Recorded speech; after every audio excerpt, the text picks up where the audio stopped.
今日はどこに行くんですか？おはよう、ゆうちゃん。おはようございます。今からね、岩田と松を買いに行くから、見てて。さっき捕まえて締めたばっかりの新鮮なやつ。今晩、ゆうちゃんに岩菜食わしてやるから。楽しみです。お楽しみに。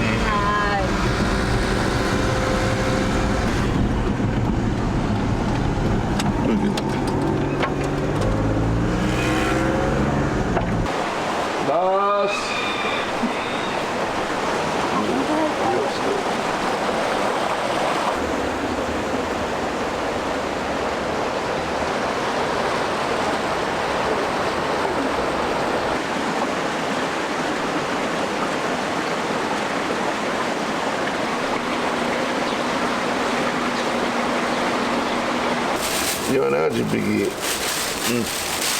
松、結構骨取ってんだ。